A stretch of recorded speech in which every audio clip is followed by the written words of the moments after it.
What's up guys, it's Avery here. This is part 2 of a video series, and if you missed part 1, check it out up here or in the description below. And this video series is all about getting quality tenants for your rental properties. This is not clickbait. This is just a lot of great, valuable information brought to you by a pretty face.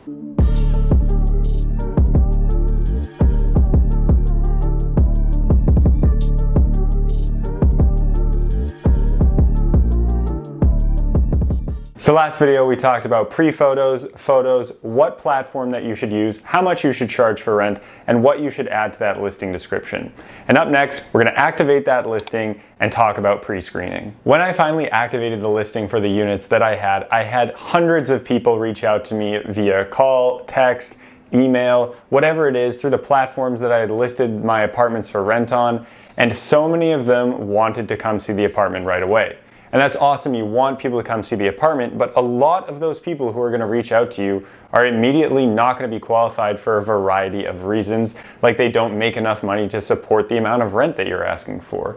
And you really don't want to waste your time either driving to the unit or showing them the unit if they can't qualify for being a tenant for you. So I know people who've gone through this process who have just gone and said yes to everyone to come see the apartment, gotten really excited by those people coming to see it and saying they're really interested, and then they give them an application to find out that they have under a 500 credit score and don't even make as much money as you're asking for rent. So what's the point? You're wasting their time, you're wasting your time. Similar to if you were trying to apply for jobs for, say, a software engineer and they required 1 year of coding skills and you never coded in your life, it's sort of a waste of time for you to apply and they wouldn't give you an interview. Same thing applies here. If people are going to be asking to come view your apartment, they need to have some of the credentials that you are going to require in order to be able to rent an apartment from you. So if you don't make enough money, or you've been evicted, or you don't have a good enough credit score, I really don't care if you love my apartment. I only care if you smash the like button. So this gets me to the really important part of the process of pre-screening. And no, this is not an application. This is just for you to get a good idea of the interested party. And there's going to be a number of questions you're going to ask when someone reaches out to you via phone, call, text, or whatever the platform is that you've listed your apartment. So the first question that you want to ask is, what questions do you have about the apartment? People will have a variety of questions, and it's really good to get some of those out of the way before they visit. So in case there's something like the fact that they really need a bathtub, but you only offer a walk-in shower, they're not going to come here, walk through the entire apartment, and then finally get to the bathroom and realize they don't want to be here. So this would be your first line of defense in getting to know that person, getting to see how good they are at communicating, as well as if there are any things in your apartment that they may not actually want. Like if there's no dishwasher and they find out once they've come here, then they're not going to want to live in the apartment, so what was the point of showing it to them in the first place? Figure out right away what questions they have and what they need in an apartment for them to actually want to apply. The next thing that I ask is their monthly income as well as approximate credit score. Now some people get a little bit taken back by this, they don't want to share that information, especially if they don't know they're interested in the apartment yet. And that's totally fair. I don't need any sort of income verification or anything like that yet. I just want to get the basic understanding that you could actually afford the rent. If the rent that I'm charging is $2,000 and you make $2,400 a month, I will not allow you to rent the apartment from me. Technically you could afford it, technically you could live, but me being someone who's a personal finance channel, I would definitely not allow that. Typically people will say at least 3 times rent to income ratio for them to be a qualified person to rent that apartment from you. As well with the credit score, and for me, this is not necessarily the biggest thing. It doesn't have to hit a certain threshold. It just shows a good indicator of whether or not they'd be a good person and will actually pay that rent. There are going to be some people with emerging credit scores, and it doesn't really necessarily matter if they hit a certain threshold. There are people who have had bankruptcies with their potential business, or they've gone through a divorce, and there's really just some extenuating circumstances that doesn't necessarily mean that that person won't pay rent. Maybe they just need a second chance and they'd be a really good tenant otherwise. The important thing to note here is that if someone is not willing to share that information with you, then you're not willing to show them the apartment. You're giving them the address of something that you own. The least that they should be able to do, in my opinion, is share that basic information. The next question that's important to ask is, why are you leaving your current residence? If they're leaving because they're getting evicted or because of some other weird reason, you're gonna wanna know that. if they're just moving so that they can move in with a significant other, or their family's growing, or they're just interested in moving closer to work, those are all valid reasons. So you're going to want to make sure that when they answer this question, it's a valid reason for why they're moving and not something weird like they got kicked out or whatever might sound weird to you. It's going to be pretty obvious if they say it and you find it weird. The next question that's important to ask, because most people won't read the listing description even though you put a lot of effort into it, is the move-in date. I will tell people what the move-in date is after they said they're so interested, I absolutely love your apartment, I really want to live there. And I say, okay, it's for July 1st, does that work for your timeline? No? Okay, not gonna waste your time, don't need to come to the apartment, I don't need to show you the apartment. Get that one out of the way so that you're not wasting your time showing the people the apartment who won't actually be there for when you have it vacant. The next question that would be important is, have you ever been evicted? But it's even more important how you word this question, because the answer to that specific question that I just asked could be yes or it could be no. And if they say yes, obviously pass on them. You don't want someone who's been evicted before. But if they say no, it's possible that they've had an eviction filed on them. If someone's had an eviction filed on them, it does not necessarily mean that they have been evicted. This is an extremely important part of the verbiage of this question that you're asking that person. It's possible, especially in these tenant-friendly states, that this person has had an eviction filed on them, but the owner didn't want to go through the lengthy process, 6 to 12 months of being in court, paying legal fees, and then finally getting that tenant out. They just paid for their moving costs, or $2,000, $3,000, $4,000, something called cash for keys, because they just wanted that tenant out. They knew it was actually cheaper to just pay them and less of a headache so they could get a new tenant in. So it's important that you ask not, have you ever been evicted, but have you ever had an eviction filed on you? The next question that would be important would, who would be applying or moving in with you? You want to know everything about family, pets, kids, if there's any roommates, significant others, anyone who would be potentially interested or moving in. You want them on the application.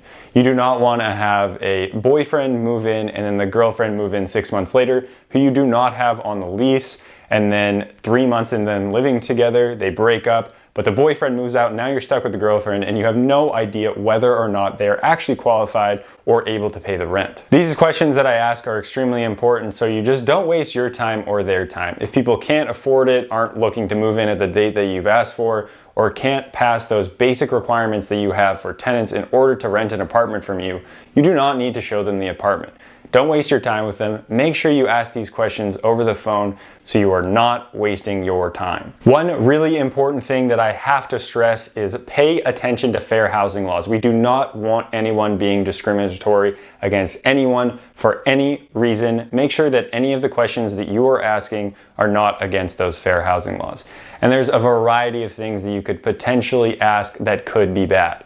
Make sure you don't ask for someone's age, but you could ask their birth date. There are things like this that you have to make sure that you do not do so that you don't have any type of lawsuit on your hands because you are asking the wrong questions. It's very important that you ask these questions because in my specific examples, I had my 2 units and I only showed 6 people my 2-bedroom and 4 people my 1-bedroom before I had quality tenants applied, leases signed, and deposits in. So the next important part after you've shown the apartment to various people and they say that they've been interested in applying, you need to have an application. You need to either use some service or have your own type of application that will get the best amount of information for you to really do a quality background check on that person to make sure that they would be a good tenant. So I personally use apartments.com, and again, like I said in the last video, I'm not sponsored by apartments.com. I just like using their service. So apartments.com has a great built-in application service that gets you a credit check, background check, criminal check, eviction report, as well as asks a bunch of basic questions like about any references they have, any income history, salary, all of those things that you're going to be interested in to determine if they are a good person and that they will pay rent on time. These are going to be pretty self-explanatory when you look through them. If there are any errors or really low credit scores or any big bugaboos that you want to watch out for, like they've been evicted, you'll kind of know right away that they're not a good tenant. The really mainly important thing is if you're determining whether you're going to pick tenant A or tenant B is call the references. Call those references that they've listed. The amount of landlords that do not call any references or actually screen tenants properly is crazy in my opinion. You have these people moving into your building. If something goes wrong and you need to get them out, especially in certain areas, that can be really difficult. Make sure you do this small amount of work, call those references, and ask them to speak to their character and confirm that everything they've written on their application is correct. You want to know that they actually work at this company, so you call that manager that they've listed and say, do they have a job here, or have they been fired? These are all things that you want to know to confirm any of their income, any other information that they've written on their application. You want to make sure that none of it is false. So once you've done this, the most important part of listing your apartment for rent is getting that quality renter in. Once you've done this, you're going to need to get the lease signed, you're going to need to get deposits in, you need to figure out keys, everything, all that good stuff to make sure that they're actually in and that process goes smoothly. So I could make an entire video all about leases and everything that you need to put into them to make them airtight so that you have the best experience possible as a landlord, and if any major issue comes up or problem arises with your tenant, you have that written in your lease so that you know that you're covered. So if you want me to make a video about that, put it in the comments below and I'll happily do that. But pretty simply, for my leases, I use the Greater Boston Standard Lease Fixed Term Form. And this is something that you can just find on the internet. It's free to use.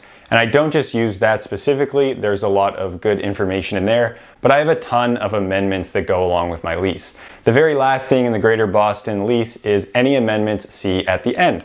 So I've added a lot of amendments over time, and those amendments that I started with were from my broker who I used to buy my first building. So this is, again, important when you're finding a real estate agent. Make sure you use one who knows about investing.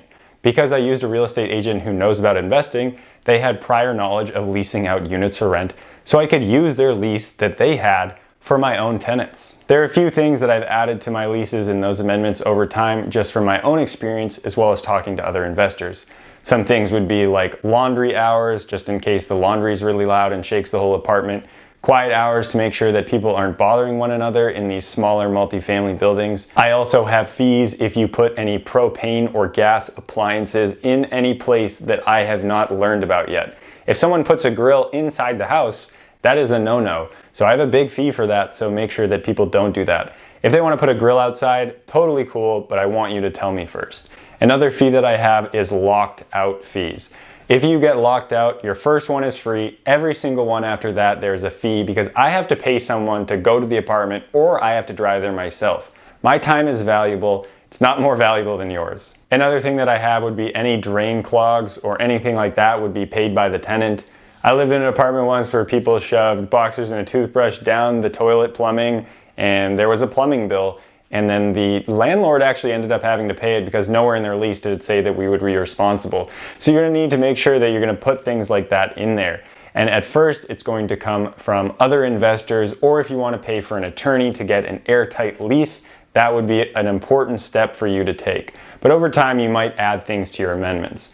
Obviously, you can't add anything that would be illegal. You can't say that you owe me $10,000 if you park in the driveway for over 12 hours. That would be outrageous, and it just wouldn't hold up in any sort of court, even if someone has signed that contract. So make sure you're putting things in your amendments that actually make sense and are legal. So now you actually have a lease written up and you're ready for those tenants who you've properly screened, put the work in to sign.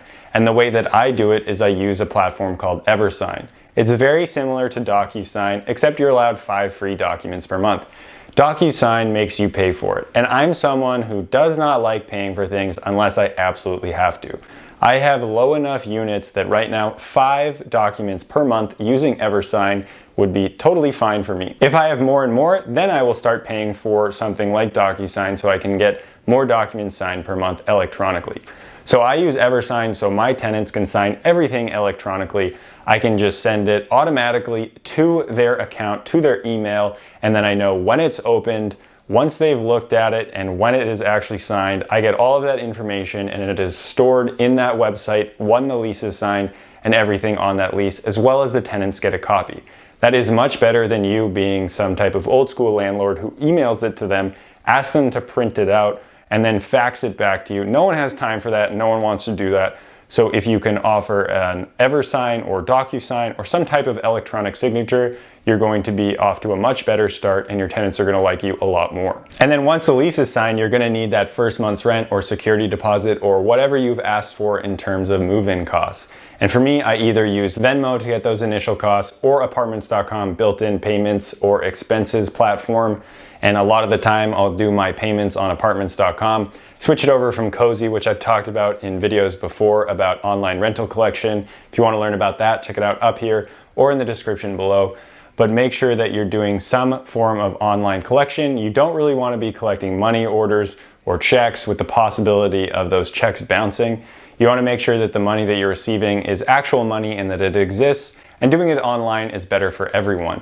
That way your tenant can do it from the comfort of their own home, and you can get money from the comfort of your own home. The last thing that you're going to do before you actually give those keys over would be to make sure that the apartment is clean, nothing has been left from the prior tenant, and if you want, you could do an inspection of the unit to make sure what condition it is in, so once those tenants move out, you can have all of that documented for any security deposit needs in order to keep some of their money if there are crazy maintenance things that that tenant has done that has not told you about.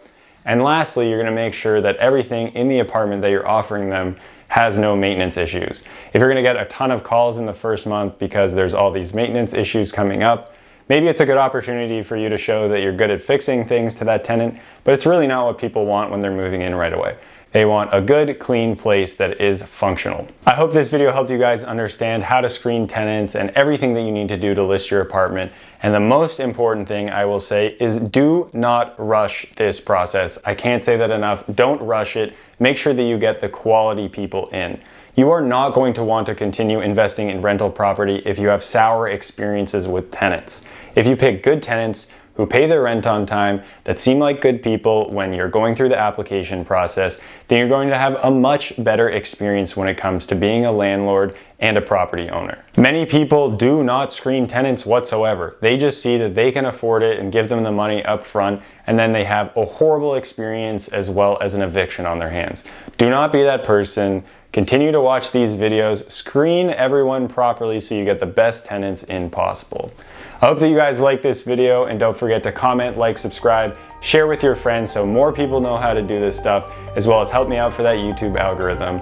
Thanks again for watching, and hope to see you guys next time.